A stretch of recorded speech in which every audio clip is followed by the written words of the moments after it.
నమస్కారం అశోక్ గారు. నమస్తే అండి. వైఎస్ అవినాష్ రెడ్డి మీడియా సమావేశం పెట్టి చాలా కీలకమైన వ్యాఖ్యలు చేశారు. జగన్కి ప్రతిపక్ష హోదా కావాలంట. అసలు జగన్కి ప్రతిపక్ష హోదా వస్తుందా? ఏందండి వచ్చేది? ఇప్పుడు చెప్పి ఇతను ఇట్లాంటి వాళ్ళు ఏదైనా కొత్తగా ఒక మాట మాట్లాడడము ఉండబట్టలేక నేను వచ్చి మళ్ళీ వాళ్ళ కౌంటర్ ఇవ్వడం అదే సరిపోయింది. రోజు అదే మాట చెప్తున్నా, మళ్ళీ ఇంకొకసారి చెప్తున్నా, ఒకసారి బాగా వినండి. గతంలో జగన్మోహన్ రెడ్డి సీఎంగా ఉన్నప్పుడు ఏం చెప్పినాడంటే, బాబు గారితో ఛాలెంజ్ చేస్తూ సీఎంగా ఉన్నప్పుడు బాబు గారితో ఛాలెంజ్ చేసినాడు.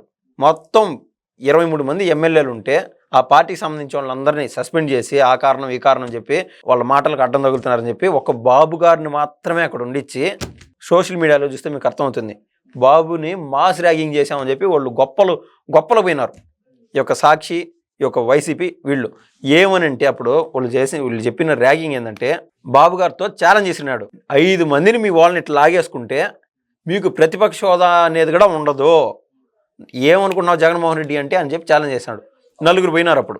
అవునండి, 5 మందిని లాగేసుకుంటే 18 మంది ఉంటారు. అంటే జగన్కి తెలుసు 18 మంది మినిమం ఉంటే ప్రతిపక్ష హోదా ఇస్తారని. కానీ జగన్కి ఇప్పుడు ఎందుకు ప్రతిపక్ష హోదా కావాలంటున్నారు? నేను అంటాను అదే కదా, ఆ రోజున జగన్మోహన్ రెడ్డి సాక్షాత్ సీఎం కుర్చీలో ఉండి కూడా చట్టం గురించి అంత నీట్గా చెప్పినాడే. ఈ రోజు ఇప్పుడు 11 సీట్లకి పరిమితం అయిపోతే ఈ రోజు గుర్తొచ్చాయి ఆయనకి నీతులన్నీ. ఈరోజు బాబు గారు పెద్ద మనసు చేసుకొని ఆయనకి ప్రతిపక్ష హోదా ఇచ్చా కూడా కోర్టులు బాబుని ఇబ్బంది పెడతాయి, మన ఏపీ సీఎం బాబు గారిని ఇబ్బంది పెడతాయి. నువ్వు ఎట్లా చేస్తావు, చట్టంలో లేదు, నువ్వు ఏ విధంగా ఇస్తావు అని చెప్పి మళ్ళీ ఇవన్నీ బాబు ఎదుర్కోవాల్సి వస్తుంది. ఆ మాత్రం మినిమం జ్ఞానం లేకుండా జగన్మోహన్ రెడ్డి కావాలని మెలియడం, ప్రతిపక్ష హోదా వస్తే ఇవ్వకూడదని చెప్పి ఆయన కోరుకుంటుంది నెంబర్ 1. ఎందుకంటే ఆయన కన్నా ఇక్కడికి వచ్చాడు అనుకో ప్రతిపక్ష హోదా అని చెప్పి, తల్లి చెల్లిని ఏ విధంగా దూరం చేసినాడో, వాళ్ళ ఆస్తుల వ్యవహారం అనేది ఏదో ఒక టైంలో డిస్కషన్ వస్తుంది, బాబాయ్ హత్య డిస్కషన్ వస్తుంది, గుంతల రోడ్ల డిస్కషన్ వస్తాయి, గంజాయి డిస్కషన్ వస్తుంది, దళితులపైన దాడుల్ని డిస్కషన్ వస్తుంది, సర్వత్రా నవరత్నాలు ఏవైతే ఉన్నాయో ఇవన్నీ నవరత్నాల్లో భాగం అండి. ఇవన్నీ నేను చెప్పినట్టు ఇవన్నీ ఆటోమేటిక్గా డిస్కషన్లోకి వస్తాయి. కాబట్టి అసెంబ్లీకి ఎంత దూరంగా ఉంటే అంత సేఫ్ అని జగన్మోహన్ రెడ్డికి ఆ క్లారిటీ. ఇది చట్టంలో లేనిది వీళ్ళు ఏ విధంగా కల్పించుకొని చేయలేరు కదా అని చెప్పి కావాలని ప్రతిపక్ష హోదా అని చెప్పి తిప్పుతానే ఉన్నారు. అదేవిధంగా పిఠాపురం, మంగళగిరి, కుప్పం, పులివెందుల ఈ 4 చోట్ల బై ఎలక్షన్ జరిగితే వైసీపీ గెలుస్తుంది, దమ్ముంటే కూటమి ప్రభుత్వం రిజైన్ చేసి బై ఎలక్షన్స్కి వస్తారా అనేసి అవినాష్ రెడ్డి అంటున్నాడు. అసలు ఎందుకు బై ఎలక్షన్కి ఇల్లు వెళ్ళాలా? అది కదండి. ఇప్పుడు ఏమన్నా వాళ్ళ అన్న మాదిరి ఏమన్నా పోయిందో నాకు తెలియదు. కానీ మ్యాటర్ ఏంటంటే, అసెంబ్లీకి ఎవరు రావట్లేదు, వరుసగా 60 రోజులుగా రాకుంటే ఆటోమేటిక్గా అసెంబ్లీ సీటు ఖాళీ అయిపోతుంది, మళ్ళీ ఉప ఎన్నికలు వెళ్లాల్సిందే. వీళ్ళకి బాబు గారికి, పవన్ కళ్యాణ్ గారికి, మంగళగిరి నుంచి ఎన్నికైనటువంటి నారా లోకేష్ గారికి వాళ్ళకి ఏం పని? వాళ్ళకి ఎందుకు రిజైన్ చేయాలా? ప్రజా సమస్యలపైన వచ్చి అసెంబ్లీలో మాట్లాడుతున్నారు. ప్రతి ఒక్కటి మినిట్స్లో చూస్తే అర్థమవుతుంది ఎప్పుడు ఏం మాట్లాడినారు అసెంబ్లీలో అనేది. నీకు చేతనైతే అసెంబ్లీకి వచ్చి వీళ్ళని ప్రశ్నించు.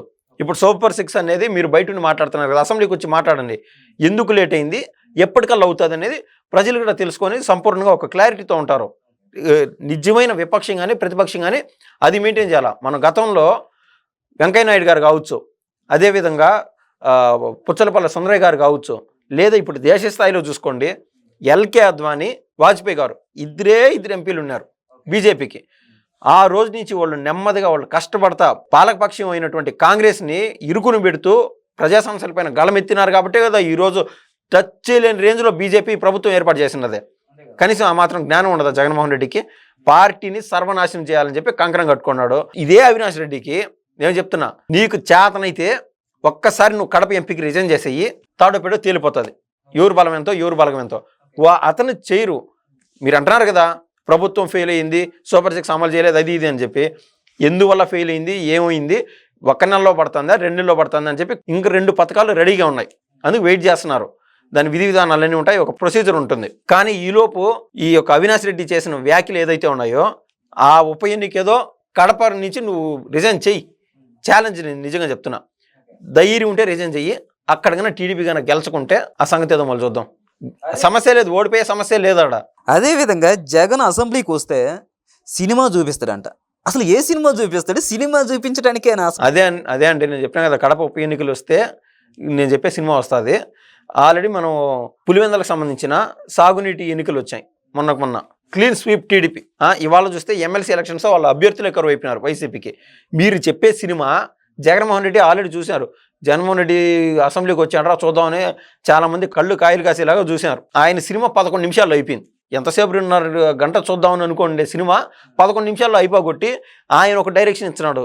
అన్న టైం అయిపోయింది పొదాం పన్నా అంటే ఈయన ఆల్రెడీ ప్రీ ప్లాన్ లేదో నాకు అర్థం కాలేదు. కానీ పాపం బొత్స సత్యనారాయణ ఈయన ఒక పక్క పిలుచుంటే ఆయన ఒక పక్క చూస్తున్నాడు జగన్మోహన్ రెడ్డి దపానండి వదిలే జగన్మోహన్ రెడ్డి అని. ఆయన చెప్పుకోలేకున్నాడు బయట. ఆయన ఎన్నో ఏళ్ళు రాజకీయం చేశాడు బొత్స సత్యనారాయణ కూడా. ఇప్పుడు ఈ జగన్మోహన్ రెడ్డి ఇంకా పిల్లోడు డైరెక్షన్లో నేనేది పోయేదని చెప్పి ఆయన బాధ అయింది. ఇదేంద్ర ఆయన 11 నిమిషాలకు తరిమేచ్చడం ఎందుకు, కొద్దిసేపు నువ్వు డ్రామా చేద్దాం, 1 గంటన డ్రామా చేద్దాం అని చెప్పి ఈయన ఆలోచన. ఈయన అంత ఓపిక లేదు ఈయనకి. వెళ్ళిపోదాం అంటున్నాడు.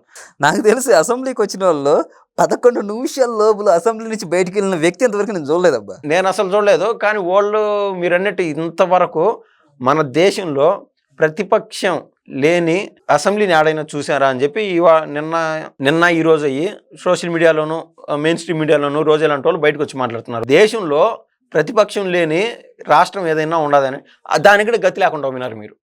నేను చెప్పేది అది. అదేవిధంగా అవినాష్ రెడ్డి మాట్లాడుతూ జగన్మోహన్ రెడ్డి 60,000 మెజారిటీతో గెలిచాడు, మళ్ళీ ఎలక్షన్ జరిగితే ఇంకా రెట్టింపు గెలుస్తాడు అనేసి అంటున్నాడు. జగన్మోహన్ రెడ్డి ఎలక్షన్స్ పోయినప్పుడు ఆయన పొజిషన్ ఏంది, సీఎం పొజిషన్గా ఉండి కడప జిల్లాలో అధికాధికంగా 1000 కోట్లు కాంట్రాక్టుల రూపంలో ఆయన క్యాడర్కి పంచాడు. దాంట్లో 100 కోట్లు మిగిలినాయి. ఒక పులివెందల ఎలక్షన్కి మాత్రం, ఒక పులివెందల కాన్స్టిట్యున్సీకే నువ్వు బ్యాక్గ్రౌండ్ గ్రౌండ్ లెవెల్ పోయి చూస్తే అర్థమవుతుంది. 100 కోట్లు ఖర్చు పెట్టినాడు ఒక నియోజకవర్గానికి. ఒక ఎంపీ స్థానానికి కాదండి, కేవలం ఒక అసెంబ్లీ స్థానానికి 100 కోట్లు ఖర్చు పెట్టి ఆయన 90,000 పైన మెజార్టీతో గెలిచినాడు అంతకుముందు తప్ప ప్రతిపక్షంలో ఉన్నప్పుడు. ఇప్పుడు సీఎంగా ఉండి కూడా 60,000కు నువ్వు దిగిపోయినావంటే ఇంకా ఆయన పరిస్థితి ఏదో మనం అర్థం చేసుకోవచ్చు. అదేవిధంగా నేను ఇంకొక క్వశ్చన్ స్ట్రైట్గా అడుగుతున్నానండి. ఈ వైఎస్ అవినాష్ రెడ్డి ఎవరైతే ఉన్నారో జగన్మోహన్ రెడ్డికి ప్రతిపక్ష హోదా కావాలంటున్నారు, ఓకే బాగానే ఉంది. ఏ రోజన్నా ఈ అవినాష్ రెడ్డి పార్లమెంట్లో ఆంధ్రప్రదేశ్కి ప్రత్యేక హోదా కావాలని గలమెత్తాడా? మెల్ల వంచి ప్రత్యేక హోదా తెస్తానన్నారు, కానీ ఈ ఎంపీ ఏ రోజన్నా ప్రత్యేక హోదా గురించి మాట్లాడారు? అద్భుతమైన ప్రశ్న అండి. అద్భుతం అంటే అద్భుతం. ఏ రోజు వైఎస్ అవినాష్ రెడ్డి పార్లమెంటు సాక్షిగా మా రాష్ట్రానికి ఇది కావాలా లేదా ప్రత్యేక హోదా కావాలని చెప్పి అక్కడ ఉన్నటువంటి కేంద్ర ప్రభుత్వంలో మోడీ అండ్ టీం వీళ్ళని అడిగిన దాఖలాలు లేవు. పొరపాటున ఆయన కన్నా అడిగితే అంటే అక్కడ ఆ ప్రభుత్వం కావచ్చు, ఇక్కడ మన దగ్గర ఉన్నటువంటి ఎన్డీఏ ప్రభుత్వం కూటమి ప్రభుత్వం కావచ్చు, ఈ అభివృద్ధి అని చెప్పి ఆ రూట్లో వెళ్తున్నారు. అట్లా కాకుండా విరుద్ధంగా ఏదన్నా మాట్లాడడానికి ఏది అంతకుముందు మనం చూసాం కదా గోరంట్ల మాధవ్ ఈ శైలిలో కావాలని అత్తిశాస్త్రాలు చేయడానికి ట్రై చేస్తే ఆటోమేటిక్గా బొక్కలోకి వెళ్ళిపోతారు. ఇంకొకటి ఏంటంటే అంత మాట్లాడే సాహసము ఆ పులివెందుల ప్రజలో లేకుండా కడప జిల్లా ప్రజల్లో ఎవరు అడిగినా కూడా వైఎస్ అవినాష్ రెడ్డి మాట్లాడే సీను దమ్ము శక్తి లేవు. దమ్ముంటే ఇప్పుడు మాట్లాడమను. ఓకే, అదేవిధంగా అండి ఈ 11 మంది ఏదైతే ఎమ్మెల్యేలు ఉన్నారో వీళ్ళు ఏ రోజు కూడా ప్రెస్ మీట్ పెట్టి ఎవ్వరు కూడా విమర్శలు చేయట్లేదు, వాళ్ళకి జరిగిన దాని గురించి ఎవరు మాట్లాడట్లేదు. కానీ ఒక ఎమ్మెల్యే కానీ రోజా, అంబటి రాంబాబు ఇలాంటి కొంతమంది వ్యక్తులు మాత్రం మీడియా ముందుకు వచ్చి మాట్లాడుతున్నారు. ఆ 11 మంది ఎందుకు మాట్లాడట్లేదు అంటే మీరేమంటారు? వాళ్ళు ఆల్రెడీ 7 మంది రాసి పెట్టుకోండి, 7 మంది ఈ యొక్క కూటమి పార్టీలతో టచ్లో ఉన్నారు. అటు పవన్ కళ్యాణ్ గారు కానీ, బాబు గారు కానీ, నారా లోకేష్ గారు కానీ వద్దురా స్వామి వద్దురా నాయనా మీరు ఓపిక పట్టండి అని చెప్పి వీళ్ళు ఆపుతున్నారు వీళ్ళు వాళ్ళని. ఎందుకంటే వీళ్ళకి ఆల్రెడీ సఫిషియంట్ ఎమ్మెల్యేలు ఉన్నారు, 164 మంది ఎమ్మెల్యేలు ఉన్నారు. వాస్తవంగా స్ట్రైట్ మ్యాటర్ చెప్తున్నానండి. ఎమ్మెల్యేలు వస్తూ ఉంటే వద్దనే వాళ్ళు ఎవరు ఉండరు. సఫిషియెంట్గా 164 మంది ఎమ్మెల్యేలు ఉన్నారు. వాళ్ళు తీసుకుంటే మళ్ళీ ప్రభుత్వం పైన మళ్ళీ వీళ్ళకి ఇది ఒకటి జగన్మోహన్ రెడ్డి అండ్ టీం గురించి తెలిసిందే కదా, మా ఎమ్మెల్యేలు లాక్కున్నారు దొంగ అన్నట్టు. సరే ఆ స్కోప్ కూడా ఎందుకు ఇవ్వడం అని చెప్పి కాస్త వెయిట్ చేపిస్తున్నారు. వీళ్ళు వాళ్ళ గొయ్యి వాళ్ళు తవ్వుకునే విధంగా వీళ్ళు ఉప ఎన్నికలకు పోయేదానికి రెడీగా ఉండేట్టు వాళ్ళ చర్య ఉన్నది. ఏంటంటే మాట తప్పను మడమ తిప్పను అనేవాడు ఇంకొకసారి అసెంబ్లీకి రావాల్సిందే. అసెంబ్లీకి రాను అని చెప్పి ఇంకెళ్ళిపోయినాడు.